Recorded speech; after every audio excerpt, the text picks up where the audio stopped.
Hello friends, स्वागत है आपके प्यारे से YouTube channel physics bye Sanjeet sir. आज हम सब पढ़ेंगे क्लास 12 केमिस्ट्री वीडियो नंबर 9। पहला टॉपिक है धातु अधिकता दोष। धातु अधिकता दोष क्या है?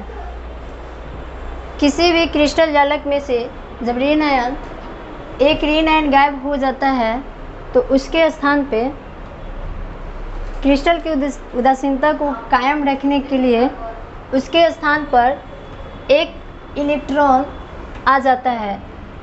उसके स्थान पर एक इलेक्ट्रॉन आ जाता है। फिर क्रिस्टल के अंतराली स्थान में धन आयन, अतिरिक्त धन आयन आ जाता है। तो क्रिस्टल की उदासीनता को कायम रखने के लिए क्रिस्टल में एक इलेक्ट्रॉन आ जाता है।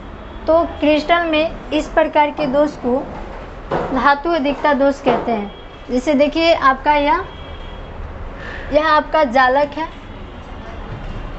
ये आपका जालक है, और इसी में से जो ऋण आयन एक ऋण आयन निकल कर गायब हो जाता है तो उसके स्थान पे क्रिस्टल को उदासीनता को कायम रखने के लिए उसके स्थान पर एक इलेक्ट्रॉन आ जाता है।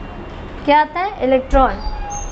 फिर जब क्रिस्टल में एक अतिरिक्त धन आयन आता है तो उसके उदासीनता को बनाए रखने के लिए इसके स्थान पे इलेक्ट्रॉन आता है। तो इस प्रकार क्रिस्टल में जो दोष उत्पन्न होता है उसी दोष को धातु अधिकता दोष कहते हैं। जैसे आप यहाँ देखिए, KCl है, potassium chloride, sodium chloride, lithium chloride और जिंक ऑक्साइड। इसमें पोटेशियम क्लोराइड में पोटेशियम की अधिकता होने के कारण इसका रंग जो है बैंगनी हो जाता है। इसका रंग बैंगनी हो जाता है। और लिथियम क्लोराइड में लिथियम की अधिकता होने के कारण इसका रंग गुलाबी हो जाता है। ठीक है। फिर जब जिंक ऑक्साइड में ये पहले से श्वेत रहता है, जब इसको हीट देते हैं, इसको जब गर्म करते हैं तो यह पीला हो जाता है, यह पीले रंग का हो जाता है। यहाँ देखिए, आपका जिंक ऑक्साइड को जब गर्म किया जाता है तो Zn2 plus half O2 plus में 2 इलेक्ट्रॉन, यही आपका बनता है। समझ में आया?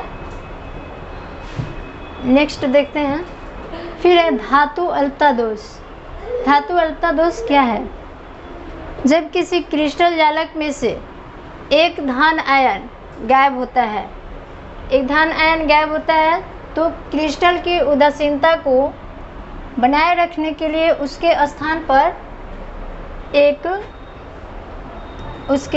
पे एक ऋण आयन आता है। ठीक है।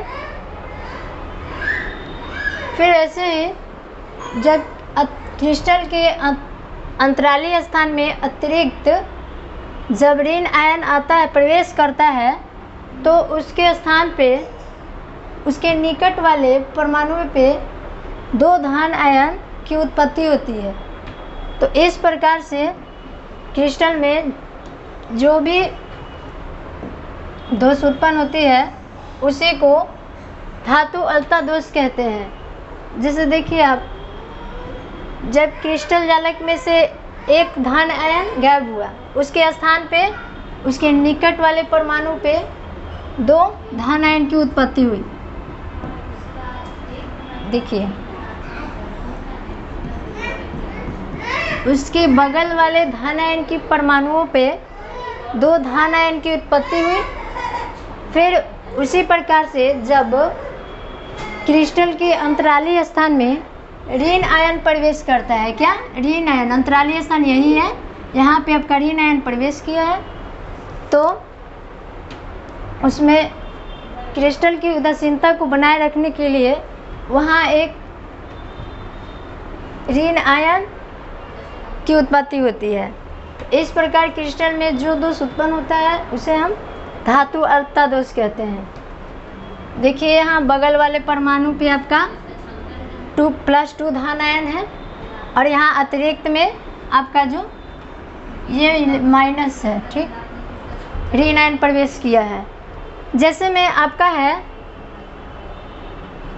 आपका है फेरस ऑक्साइड, फेरस सल्फाइड तथा न्यूक्लियो ऑक्साइड।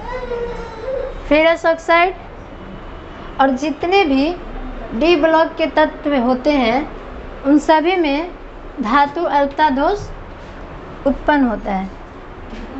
देखिए यहाँ पे बगल वाले परमाणु पे डबल धन आवेश है और यहाँ पे एक स्थान रिक्त है। नेक्स्ट देखिए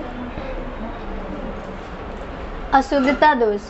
जब NaCl की गलित अवस्था को उसके साथ किसी क्रिस्टल को मिला दिया जाता है या क्रिस्टलीकरण कर दिया जाता है तो उसके बाद जो भी क्रिस्टल प्रवेश करती है तो वह पहले वाले क्रिस्टल के धन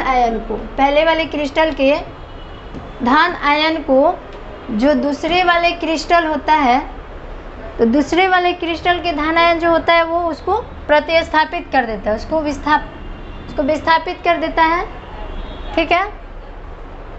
और उसका एक स्थान जो है ग्रहण कर लेता है। देखिए यहाँ पे उसका एक स्थान ग्रहण कर लेता है और जो दूसरा स्थान होता है वह रिक्त हो जाता है, दूसरा स्थान रिक्त हो जाता है।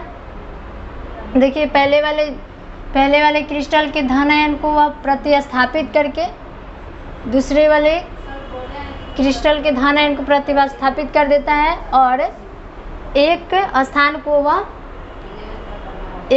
में वह रह जाता है और दूसरा स्थान खाली रह जाता है। जैसे कि NaCl की गलित अवस्था में NaCl की गलित मिश्रण को जब SrCl2 के साथ मिलाकर क्रिस्टलीकरण किया जाता है तो जो SrCl2 होता है वह NaCl के दो परमाणु को वह विस्थापित कर देता है और उसका स्थान यह ग्रहण कर लेता है और दूसरा स्थान रिक्त रह जाता है। फिर है नेक्स्ट बिंदु दोष क्या है। जब किसी क्रिस्टल जालक में से कोई भी आयन अपने निर्धारित स्थान से गायब हो जाता है तो क्रिस्टल में इस प्रकार जो दोष उत्पन्न होता है उसी को बिंदु दोष कहा जाता है। इनके प्रकार, बिंदु दोष के कितने प्रकार होते हैं? बिंदु दोष के 3 प्रकार होते हैं। पहला है आपका स्टोकियोमेट्रिक दोष, दूसरा है नॉन स्टोकियोमेट्रिक दोष और फिर तीसरा है अशुद्धता दोष। तो बिंदु दोष का यही 3 प्रकार है। नहीं, फिर से देखिए ठोस का विद्युतीय गुण, भिन्न ठोस पदार्थ के विद्युतीय गुण भिन्न होते हैं। चालक क्या है? वैसा पदार्थ जिसकी चालकता 10 के पावर 4 से लेकर 10 के पावर 7 ओम इन्वर्स एवं मीटर इन्वर्स के बीच होते हैं, उसे हम चालक कहते हैं। जैसे में आपका हो गया सभी धातुएं में चांदी का जो होती है सबसे अधिक चालकता होती है। फिर है आपका कुचालक, वैसा ठोस पदार्थ जिसकी चालकता आपका 10 के पावर -20 से लेकर 10 के पावर -10 के बीच होती है, उसे हम कुचालक कहते हैं। जैसे में आपका हो गया सभी